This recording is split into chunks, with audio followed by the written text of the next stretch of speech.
Reciban nuestro saludo al iniciar la segunda actividad orientadora de la asignatura Pediatría 1. La misma les permitirá encaminar el estudio de los contenidos básicos sobre la exploración física en los niños, elemento universalmente reconocido en el arte del diagnóstico. Al concluir la actividad orientadora, serán capaces de reconocer la importancia de ejecutar la exploración física en niños de distintas edades pediátricas a través de la aplicación de las técnicas correctas y profundizar en los fundamentos de la farmacología básica, teniendo en cuenta las particularidades de la terapéutica pediátrica. Antes de iniciar el estudio de los contenidos nuevos correspondientes a este tema, deben revisar los referentes a la asignatura Clínica 1, la cual les ofreció las herramientas fundamentales para la aplicación correcta del método clínico, así como los contenidos de la semana precedente de nuestra asignatura Pediatría 1, que abordó los principios generales de la exploración física. Es importante que conozcan que una correcta exploración física durante el proceso de confección del expediente clínico del paciente pediátrico es un elemento esencial para elaborar un juicio diagnóstico acertado. Para una correcta y completa exploración clínica en pediatría, al igual que en la semiología del adulto, comenzarás con una ojeada previa. Seguirás con una inspección general. A continuación procederás con el examen físico por regiones y terminarás con una exploración específica y más detallada de los diferentes órganos y aparatos.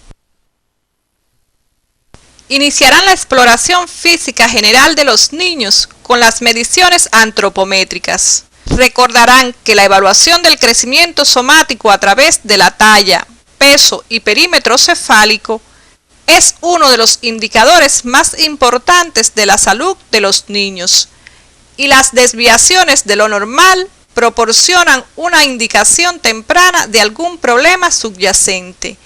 Estos elementos serán profundizados en la asignatura Atención Integral en Salud. También tendrán presente la medición de los signos vitales. Su alteración puede ser el primer y único indicador de enfermedad. Entre ellos no debe faltar el control de la presión sanguínea en los niños mayores de 2 años, así como en cualquier niño con antecedentes o hallazgos sugestivos de anormalidades en dicho parámetro. Las cifras de presión sanguínea han sido definidas como normal, normal alta y alta, según parámetros internacionales, que revisarás en el material complementario, tablas para evaluar la presión sanguínea, el cual aparece en el CD de la asignatura. En tu autopreparación te sugerimos realizar un cuadro sinóptico donde resumas las causas de hipertensión sostenida por grupos de edades. La cuantificación precisa de la frecuencia del pulso es otro signo vital que no pueden olvidar. En un lactante o niño que ofrece resistencia, palparán las arterias femorales y braquiales o bien auscultarán el corazón. En los niños mayores cooperadores palparán la arteria radial. Los valores de la frecuencia cardíaca y respiratoria varían según la edad. En el siguiente cuadro te presentamos los mismos.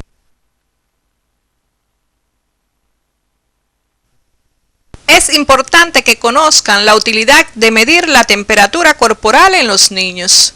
La fiebre mayor de 38 grados Celsius en lactantes menores de 3 meses puede ser un signo de infección o enfermedad grave, por lo que deben someterlos a una pronta evaluación.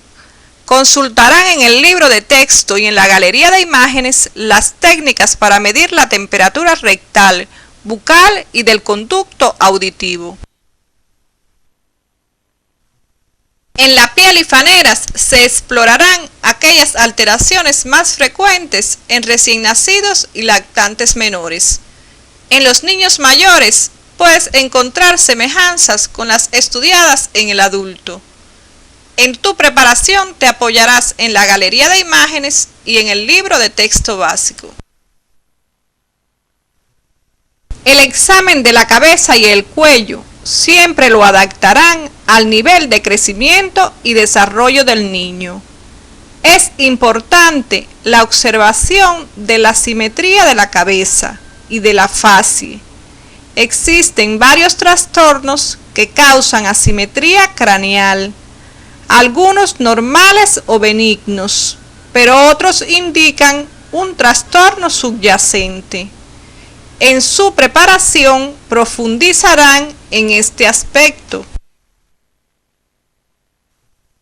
Para detectar el tamaño excesivo de la cabeza o macrocefalia y la microcefalia o cabeza demasiado pequeña, ambas por lo general secundarias a algún trastorno cerebral, tendrán que evaluar el perímetro cefálico.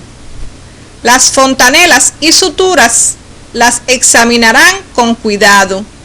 En el libro de texto pueden encontrar la edad del cierre de la fontanela anterior y posterior, así como las patologías que cursan con alteraciones de las mismas, ya sea tensa y abombada o deprimida. Durante la palpación del cráneo del lactante podrán percibir que los huesos parecen blandos o flexibles, parecidos a una bola de ping-pong. A esto lo llamamos craniotabes, lo cual puede desaparecer con la edad, pero puede ser manifestación de trastornos metabólicos como el raquitismo e infección como sífilis congénita. En la percusión del hueso parietal de ambos lados pueden buscar un sonido de olla cuarteada o signo de McQueen. Su presencia en lactantes mayores y niños se debe a una elevación de la presión intracraneal por diferentes causas. Enfatizarán en la importancia del estudio de la cara del niño, pues determinadas enfermedades imprimen modificaciones o dismorfias características. Recordarán aquellas facies aprendidas en la asignatura clínica. Determinarán si existe parálisis facial a través de la observación del niño mientras llora, ríe o al ordenarle silbar. El lado paralizado permanecerá inmóvil, mientras que fruncirá el lado normal. Normalmente durante la infancia el cuello es corto y ancho y se alarga y adelgaza a los 3 o 4 años. Revisarán las causas en las que existe un acortamiento anormal y las que suelen producir aumento de volumen del mismo. Observarán además los trayectos arteriales y venosos, los latidos y la regurgitación venosa en todas las edades del niño. A la palpación del cuello se explorará el aumento de volumen de los ganglios linfáticos, los cuales son muy frecuentes en la niñez en el curso de infecciones virales o bacterianas. En la palpación de la región parotidia buscarás los signos que permiten diagnosticar las parotiditis y diferenciarlas de otras adenitis. Siempre es importante valorar la presencia de cualquier masa adicional como los quistes congénitos. Debes recordar la metodología establecida para el examen de la glándula tiroides, aplicando los conocimientos recibidos en la asignatura Clínica 1. El cuello en los lactantes y niños es flexible y se mueve con facilidad en todas las direcciones. Es importante saber reconocer la rigidez cervical, así como las causas que la producen. las técnicas para realizar el examen de los ojos en recién nacidos y lactantes, así como en la infancia temprana, se explican en su libro de texto. En los escolares y adolescentes se utilizan los mismos métodos que en los adultos. El nistagmo es sugestivo de visión deficiente o enfermedad del sistema nervioso central. Durante los primeros meses de edad, algunos lactantes mantienen los ojos cruzados de manera intermitente. Esto se conoce como estrabismo convergente. Otros los desvían a los lados de forma intermitente, a lo cual se le llama estrabismo divergente. En el examen de las escleróticas, pupilas e iris, precisarás alteraciones o problemas congénitos como los colobomas, los cuales pueden observarse a simple vista, y las manchas de Bruchfeld, muy indicativas del síndrome Down. A nivel de la conjuntiva se puede detectar inflamación y enrojecimiento. Todas estas alteraciones las encontrarás en la galería de imágenes del CD de la asignatura. La falta de progreso en el desarrollo visual sugiere retraso de la maduración. De identificarse anormalidades oculares o neurológicas, resulta necesaria la exploración con el oftalmoscopio. En la bibliografía del tema profundizarán en los trastornos más frecuentes que pueden encontrarse a través de dicha investigación, así como las causas que producen estas anormalidades. En la infancia temprana, los dos aspectos más importantes de la exploración ocular consisten en verificar la agudeza visual y la mirada conjugada o simétrica. La agudeza visual no es posible medirla en recién nacidos y lactantes. En ellos se realiza una valoración indirecta de la visión a través de los reflejos visuales. Constricción pupilar directa y consensual como respuesta a la luz, parpadeo ante la luz brillante y parpadeo como reacción al movimiento rápido de un objeto hacia los ojos. Debes confeccionar una tabla donde relaciones la edad del lactante con los avances visuales. En el examen del oído observarán la posición, forma y características del mismo e identificarán anormalidades. Es importante que conozcan los signos según la edad que te indican que un lactante puede oír, así como los problemas perinatales que incrementan el riesgo de deficiencias auditivas. Para el uso del otoscopio, listarán los métodos auxiliares a tener en cuenta para la exploración. Este proceder te permitirá reconocer las características de la membrana timpánica en el niño sano y en el curso de una otitis media aguda. Para el examen de la nariz y senos paranasales, recordarán sus particularidades anatomofisiológicas. La permeabilidad de las cavidades nasales en los recién nacidos será comprobada ocluyendo las narinas de forma alternada, con la boca del neonato cerrada, o pasando una sonda número 8 por cada una de ellas hacia la faringe. Existe obstrucción en la atresia de Coanas. En los niños preescolares y escolares, utilizando el rinoscopio, puedes observar el color y condiciones de la mucosa nasal e identificarán desviaciones del tabique y la presencia de pólipos. La palpación de los senos en recién nacidos es inútil. En los niños mayores se palpan de la misma forma que en el adulto. Los senos maxilares se observan en radiografías hacia los 4 años de edad, los esfenoidales hacia los 6 y los frontales entre los 6 y 7 años. A nivel de los labios puedes encontrar alteraciones similares a la de los adultos. Debes resumir las mismas auxiliándote de la bibliografía que aparece en el CD de la asignatura. Recordarán que el examen de la boca y faringe en los niños pequeños lo postergarán para el final del examen físico. Para este utilizarán un depresor de lenguas y una linterna. En la bibliografía del tema encontrarán algunas sugerencias para hacer que los niños abran la boca.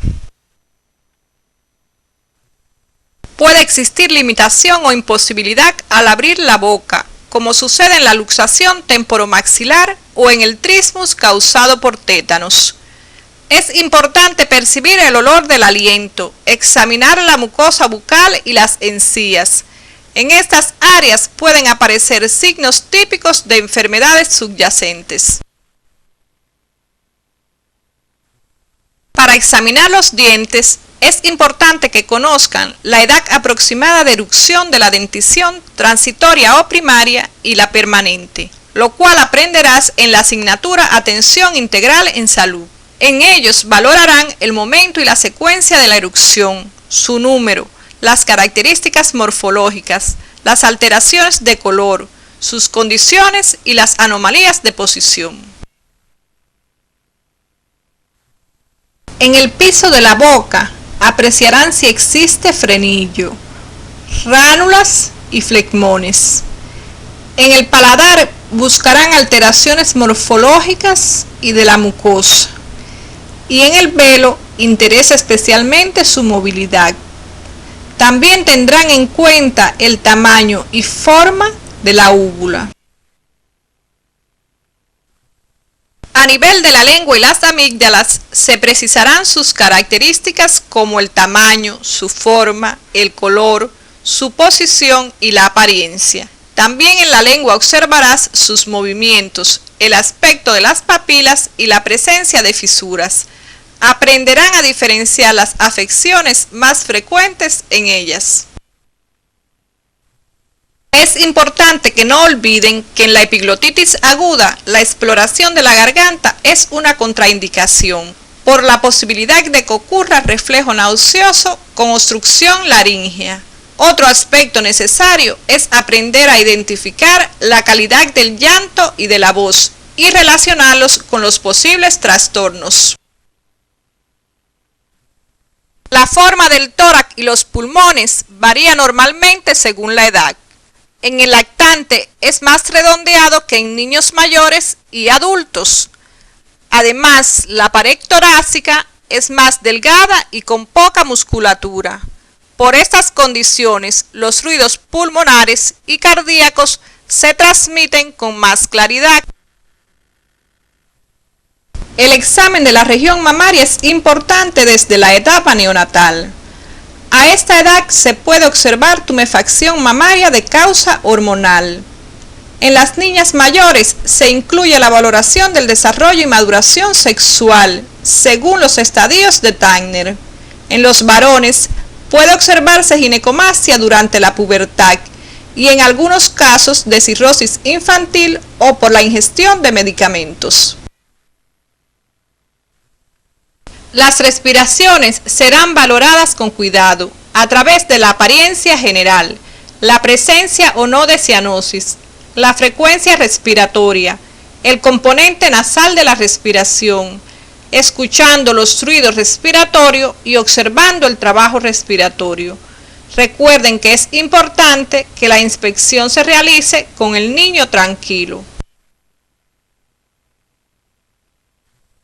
La evaluación visual en el lactante de los ruidos respiratorios audibles y el trabajo respiratorio resultan tan útiles como la auscultación en la valoración de las vías respiratorias superiores e inferiores.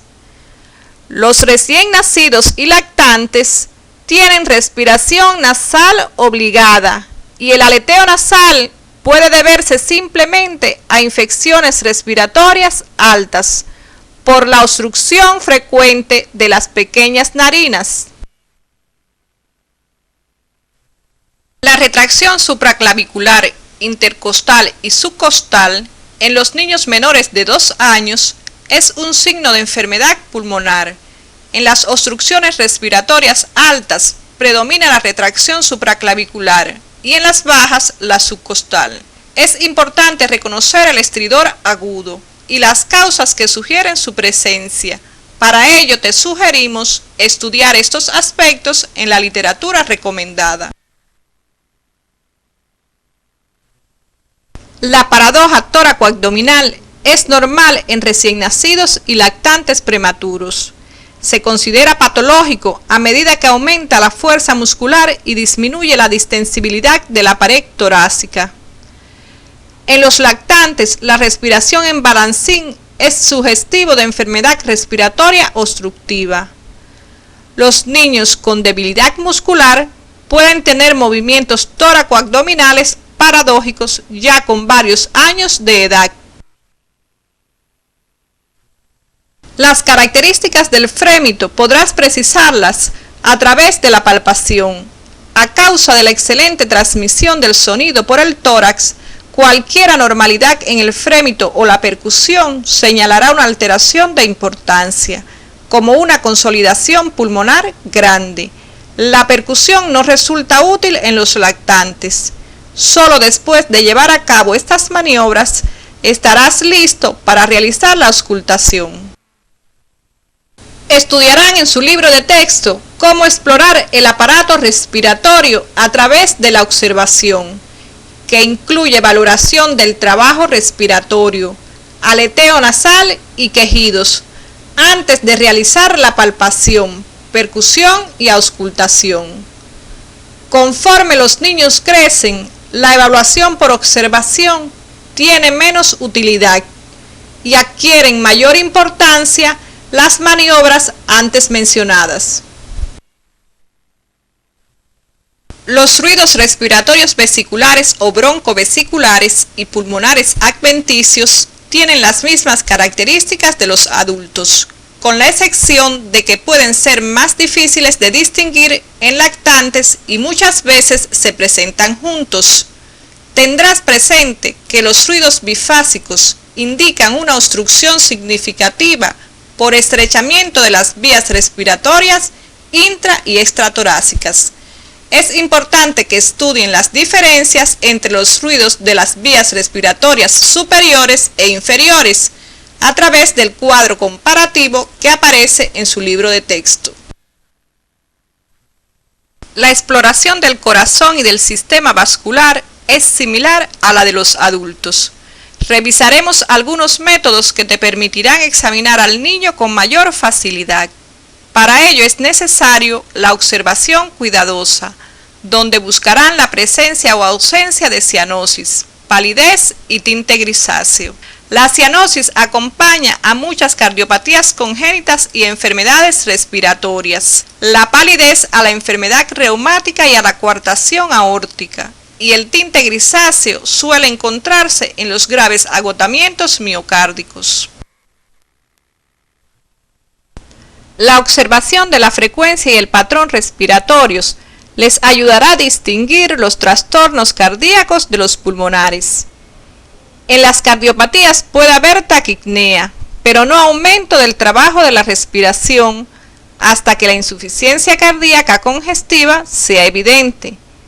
Se detectarán la existencia de retracciones o abombamientos de la región precordial y se identificarán los signos generales de salud, como la facie, la posición que adopta el paciente, su estado nutricional y la capacidad de respuesta. Existen hallazgos no cardíacos en niños con enfermedad cardíaca, entre los que se encuentran las dificultades en la alimentación, la taquipnea, la hepatomegalia y los dedos hipocráticos. A través de la palpación de la pared torácica podrán ser valorados los cambios de volumen del corazón. La percusión les permitirá el conocimiento aproximado de la forma y tamaño del corazón.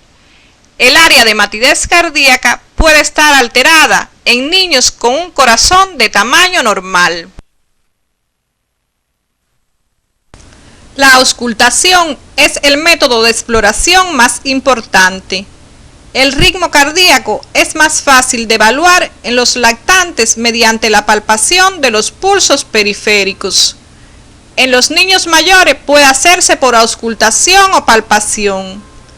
Profundizarán en las características de los ruidos cardíacos, así como en las variantes normales del ritmo, entre las que se encuentran la arritmia sinusal y los extrasístoles auriculares y ventriculares. En la auscultación de la región precordial, fijarán la atención en los focos principales de auscultación cardíaca. Caracterizarán los soplos distinguiendo los funcionales o benignos de los patológicos. Para ello estudiarán detenidamente este aspecto en la bibliografía recomendada. El examen del abdomen se practicará tratando que el niño se encuentre lo más quieto posible y en forma reiterada si es necesario. En el lactante, el abdomen es protuberante por el escaso desarrollo de la musculatura abdominal.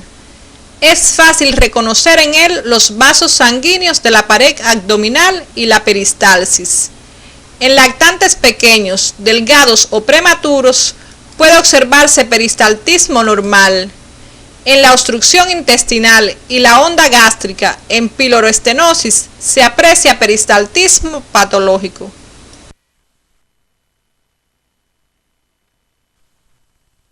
En los recién nacidos es importante la exploración del cordón umbilical para detectar irregularidades. La diastasis de los músculos rectos origina una cresta medial que es más visible con la contracción de los mismos. En la mayoría de los casos, es un trastorno benigno que se resuelve durante la infancia. La existencia de asimetría abdominal puede estar presente en el desarrollo normal de la pared o en patologías de vísceras huecas o sólidas intraabdominales. En los niños hasta los 6 a 7 años, la respiración es de predominio abdominal. Si la pared abdominal no excursiona con la respiración, se sospechará algún compromiso intraabdominal como apendicitis, peritonitis, ilio, parálisis diafragmática y grandes cantidades de líquido o aire en el abdomen. Si la respiración fuese abdominal exclusiva, pensarán entonces en un enfisema, una neumonía u otra patología pulmonar. Antes de realizar la percusión y palpación se auscultará el abdomen. En cuanto a las características de los ruidos peristálticos, es normal escuchar breves borborismos de timbre metálico cada 10 a 30 segundos, que aumentan al estimular la piel del abdomen, lo cual puedes lograr a través de gotas de agua fría y pellizcamiento. El aumento o disminución de estos ruidos se relaciona con afecciones de diversas causas. La percusión se realizará como en el adulto para definir el tamaño de los órganos y masas abdominales. En los lactantes se percibirán los ruidos más timpánicos por la deglución de aire de estos pacientes. No debe olvidarse la palpación de las regiones inguinales y femorales para la búsqueda de hernias o quistes del cordón, ganglios linfáticos y pulsos femorales. Después de identificar las estructuras normales, buscarán las masas anormales. Las técnicas de palpación del abdomen, del hígado, el vaso y otras estructuras debes revisarla en tu libro de texto. Debe continuarse con el examen de los genitales masculinos y femeninos.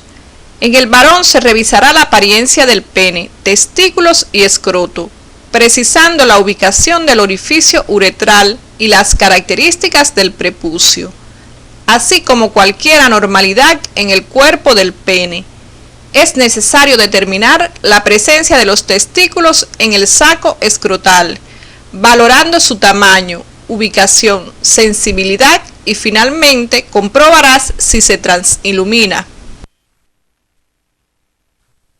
Para la exploración de los genitales femeninos, se valorarán las características de las distintas estructuras, incluyendo el tamaño del clítoris y de los labios mayores y menores, su color, así como la presencia del himen y de los orificios uretral y vaginal.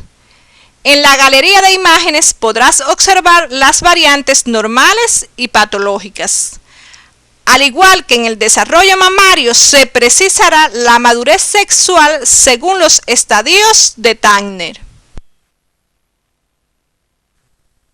El examen con espéculo en una niña prepúber no se realizará a menos que haya sospecha de un traumatismo grave o cuerpo extraño. Los signos físicos que sugieren o indican abuso sexual aparecen bien detallados en tu libro de texto. Les sugerimos que revisen los aspectos legales del examen físico de los genitales en el material complementario Historia Clínica Pediátrica.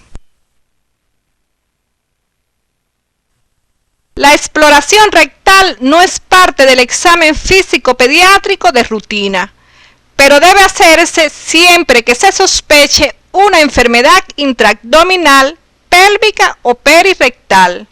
Revisarán en su libro de texto la técnica para su exploración.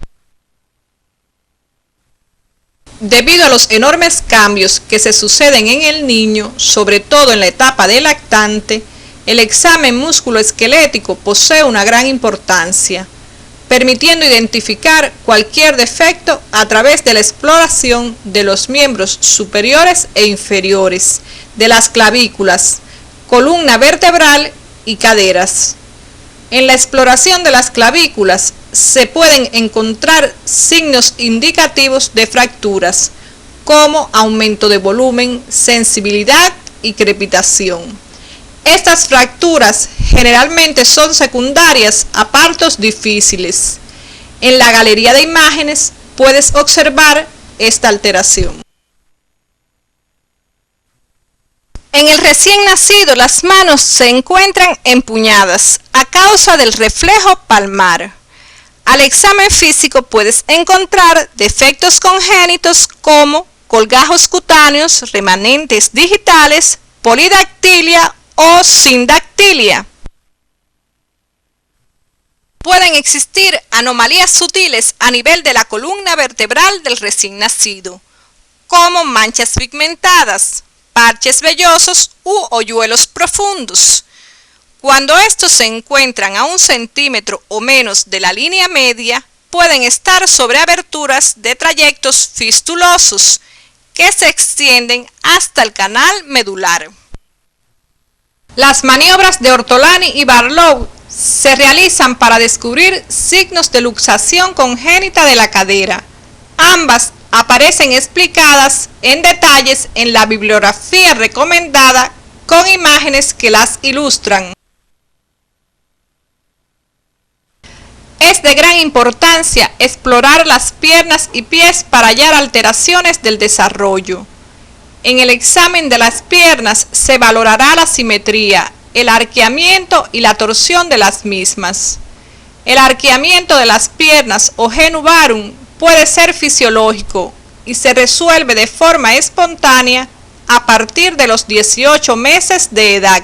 Si es extremo o unilateral, puede tener causas patológicas como raquitismo o tibia vara.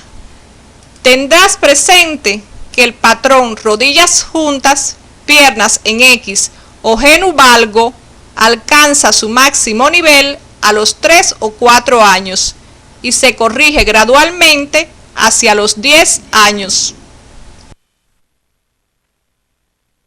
Otro hallazgo después de los 3 meses es el acortamiento femoral, lo cual comprobarán a través de la prueba de Alice. La torsión tibial se corrige durante el 2.º año de edad, después de varios meses de soportar peso. Los pies de un neonato se observan planos por el cojinete plantar de grasa. A menudo hay inversión del antepié y el borde medial se eleva, mientras que otros tienen metatarso aducido o aducción de todo el pie. En la mayoría de los lactantes puede existir cierta pronación durante las primeras etapas en las que soportan peso, con eversión del pie. Todas estas variantes son normales y tienden a corregirse en 1 o 2 años. En la galería de imágenes pueden encontrarse deformidades patológicas.